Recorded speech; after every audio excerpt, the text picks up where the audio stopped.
আপোনালোকক profession Assam YouTube চেনেলৰ পৰা স্বাগতম জনাইছোঁ। তো বন্ধুসকল আপোনালোকৰ কাৰণে এটা ভাল খবৰ। খবৰটো হ'ল যে B Barooah cancer Institute recruitment 2021 9 coordinator manager pharmacist DO and other vacancy.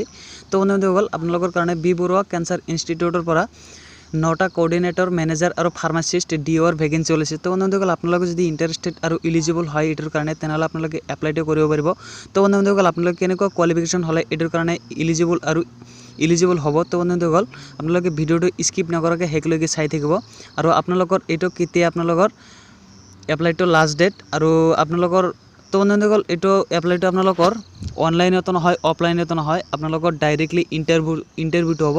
তো বন্ধুসকল আপোনালোকৰ কেতিয়াৰ পৰা ইণ্টাৰভিউটো হ'ব আৰু কোনটো লোকেশ্যনত আপোনালোকৰ ইণ্টাৰভিউটো হ'ব আপোনালোকে ভিডিঅ'টো স্কিপ নকৰাকৈ শেষলৈকে চাই থাকিব, কিয়নো আপুনি যদি শেষলৈকে নাচায় তেনেহ'লে একো বুজি নাপাব।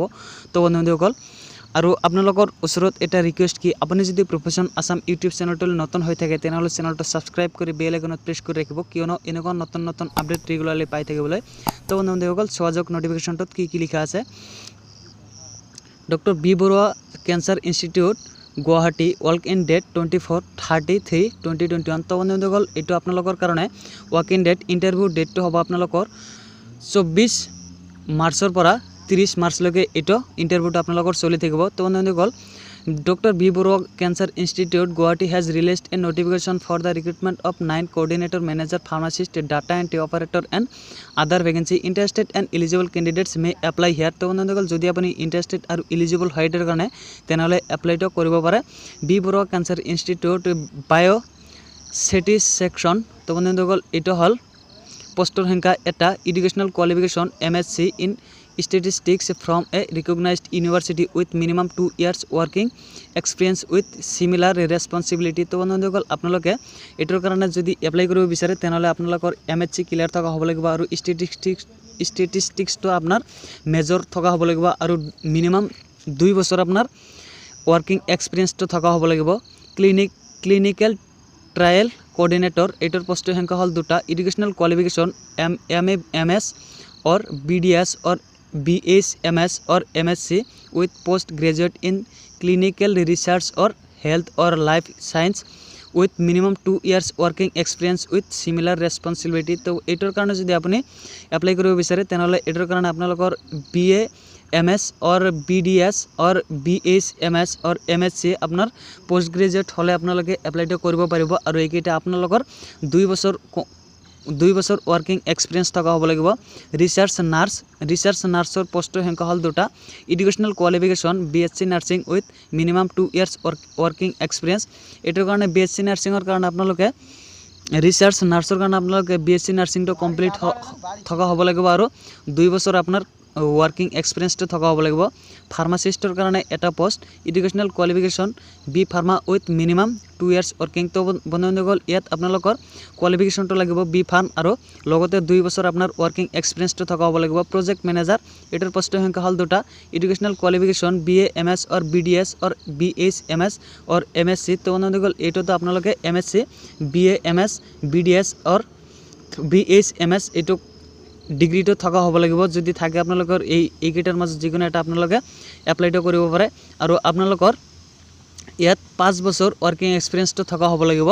ডাটা এণ্ট্ৰি অপাৰেটৰ কাৰণে এইটোৰ পোষ্টৰ সংখ্যা হ'ল 2টা, educational qualification BSc from a recognised university with minimum 2 years working experience as data entry operator in similar project. তো বন্ধুসকল আপোনালোকে এইটোৰ কাৰণে যদি ডাটা এণ্ট্ৰিৰ কাৰণে যদি এপ্লাই কৰিব বিচাৰে তেনেহ'লে আপোনালোকৰ BScটো কমপ্লিট থকা হ'ব লাগিব আৰু আপোনালোকৰ 2 বছৰ ৱৰ্কিং এক্সপিৰিয়েঞ্চ থকা হ'ব লাগিব ডাটা এণ্ট্ৰি অপাৰেটৰৰ এই বিভাগত। তো বন্ধুসকল আপোনালোকে এইটোৰ কাৰণে এপ্লাইটো কেনেকুৱাকৈ কৰিব, interested and eligible candidates may report for work in interview with complete biodata supported by attested copies of certificate and other testimonials as per the schedule given below। তো বন্ধুসকল আপোনালোকে যদি ইণ্টাৰেষ্টেড আৰু ইলিজিবল হয় এইটোৰ কাৰণে তেনেহ'লে আপোনালোকৰ 24 মাৰ্চৰ পৰা 30 মাৰ্চলৈকে আপোনালোকৰ ইণ্টাৰভিউটো চলি থাকিব। তো আপোনালোকে লগত লৈ যাব লাগিব biodata supported by attested copies. তো বন্ধুসকল certificate and other testimonials as per the schedule given. তো বন্ধুসকল ইয়াত আপোনালোকৰ কি লৈ যাব লাগিব ইয়াত আপোনালোকৰ বিতংভাৱে দিয়া আছে, মই কৈ দি আছোঁ। বায়' ছেটিছফেকশ্যন তো বন্ধুসকল ইয়াত আপোনালোকৰ date of interview 26 March 2021 time 9 AM to 10 AM। তো বন্ধুসকল আপোনালোকে বায়োষ্টেটিষ্টিক্সন এইটোৰ কাৰণে আপোনালোকে ইণ্টাৰভিউটো হ'ব 26 মাৰ্চ আৰু টাইমটো হ'ব 9টাৰ পৰা 10টালৈকে। আৰু ক্লিনিকেল ট্ৰায়েল কোঅৰ্ডিনেটৰৰ কাৰণে এইটো আপোনালোকৰ এই ইণ্টাৰভিউটো হ'ব 25 মাৰ্চ। এইটো সময়টো হ'ল 9টাৰ পৰা 10টালৈকে।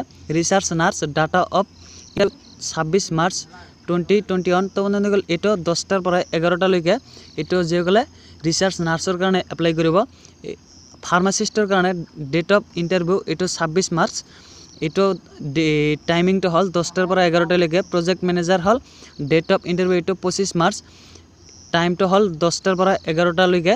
ডাটা এণ্ট্ৰি অপাৰেটৰৰ এইটো date of the competency test 24 March. এইটো 24 মাৰ্চতে হ'ব ডাটা এণ্ট্ৰি যিসকলে এপ্লাই কৰিব বিচাৰে।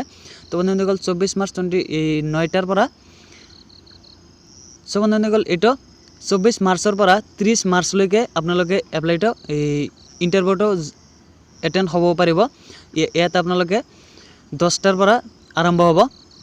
আৰু venue of interview competency test conference hall BBCI administrative block OPD building 2 and 4। তো বন্ধুসকল ইয়াত আপোনালোকৰ যিটো এড্ৰেছত যাব লাগিব, এড্ৰেছটো হ'ল conference hall BBCI administrative block OPD building 2 and 4। তো বন্ধুসকল এইটো আপোনালোকৰ যিটো বি বৰুৱা কেঞ্চাৰ ইনষ্টিটিউটৰ যিটো কনফাৰেন্স হল আছে, সেইটো কনফাৰেন্স হলতে আপোনালোকৰ ইণ্টাৰভিউটো হ'ব। আপোনালোকে ইণ্টাৰভিউটো এটেণ্ড কৰিব পাৰিব। তো বন্ধুসকল যদি ভিডিঅ'টো ভাল লাগে তেনেহ'লে এটা লাইক কৰিব, এটা কমেণ্ট কৰিব আৰু শ্বেয়াৰ কৰি বন্ধু বান্ধৱীসকলক জনাই দিব। তো আজিলৈকে ইমানেই। নেক্সট ভিডিঅ'ত আকৌ লগ পাম। আপোনালোকক ভিডিঅ'টো চোৱাৰ বাবে সকলোকে ধন্যবাদ জ্ঞাপন কৰিছোঁ।